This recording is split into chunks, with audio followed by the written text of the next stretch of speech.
नमस्कार, मैं सलोनी नांदे और आप देख रहे हैं केसरी उजाला न्यूज।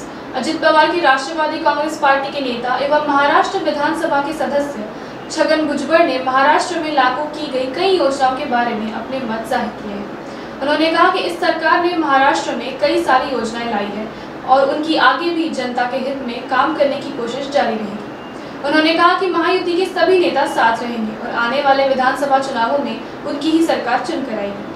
साथ ही उन्होंने विपक्ष पर निशाना साधते हुए कहा कि उन्होंने लोकसभा में जनता से झूठा प्रचार करके वोट लिए थे, लेकिन इस बार की स्थिति अलग है। उन्होंने और भी क्या कहा, आइए जानते हैं। जबाबदारी जी आहे ती अजितदादाच्या खांद्यावर आहे फायनान्स मिनिस्टर म्हणून। उदाहरणार्थ लाडकी बहीण योजना जी आहे 1,500 रुपये प्रत्येक आपल्या भगिनीला, एका घरामध्ये जास्तीत जास्त 2 भगिनी यांना आपण द्यायचं आहे। जवळपास शेतकऱ्यांचं वीज बिल तर माफच, त्याच्यामध्ये ज्यांना ज्यांना सौर ऊर्जा हवी आहे, जेवढे शेतकरी मागतील तेवढ्या सगळ्यांना आपण सौर ऊर्जा देणार आहोत आणि त्यालाही काही खर्च तुम्हाला नाही। त्याच्यानंतर विद्यार्थी योजना सुद्धा आहे। त्या विद्यार्थी योजनेमध्ये आपण 10,000 रुपये प्रत्येक विद्यार्थ्याला स्टायपेंड देणार आहे, जे कला कुसरीचं काम जे काही वेगवेगळे ज्या फॅकल्टीज शिकतील त्याच्यासाठी। त्याच्यानंतर शेतकऱ्यांना सुद्धा आपण जे आहे, जसे मोदी साहेबांचे जे आहे 6,000 रुपये वर्षाला देतात, त्याच्यामध्ये आपण आणखी 6,000 रुपये टाकतो। तर या अशा अनेक योजना ज्या आहेत, ज्या अतिशय धाडसाच्या आहेत आणि शेवटच्या माणसाबरोबर पोहोचणाऱ्या आहेत, त्यांच्या हातात पैसे मिळणार आहेत, या योजना आपण मंजूर केलेल्या आहेत। आणि त्याचबरोबर वेगवेगळ्या प्रकारचे ज्या विकास कामं तिथं सुरूच आहे।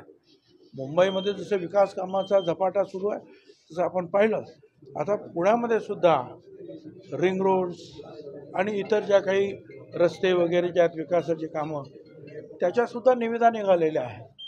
म्हणजे ती कामंसुद्धा मेट्रो वगैरे तर झालीच आहे, परंतु आणखी त्याच्यामध्ये दळणवळण सुविधा निर्माण व्हावी म्हणून वेगवेगळ्या ज्या निविदासुद्धा निघाल्या, त्या आता लवकर मंजूर होऊन कामाला पण सुरुवात होईल।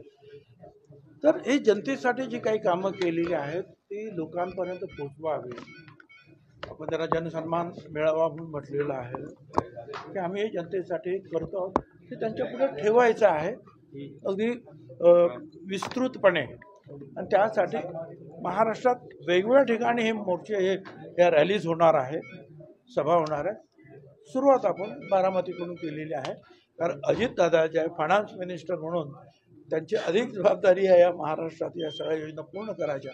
अर्थात त्याला मुख्यमंत्री आणि देवेंद्र फडणवीस यांची मजबूत साथ सगळ्यांची आहेच आणि हे सगळे महायुतीचे लोक जे आहेत एकत्रित आहेत। हे सुद्धा काल परवाच्या ज्या आहेत विधान परिषदेसाठी ज्या निवडणुका झाल्या त्याच्यामध्ये एकत्रितपणे सगळे जे लढले आम्ही तिन्ही पक्ष, आणि त्याच्यामध्ये ते सांगत होते की आमची मतं फुटणार आहेत, राष्ट्रवादीची मतं फुटतील। आता आपण पाहिलं कोणाची मतं फुटलेली आहेत आणि राष्ट्रवादीला जेवढी मतं त्यांची होती त्यापेक्षा अधिक मतं जे आहेत मिळालेली आपण पाहिलेली आहेत। त्यामुळे आता हे काम जे आहे एकत्रितपणे पुढे न्यायचं यासाठी हा सगळा कार्यक्रम आखलेला आहे।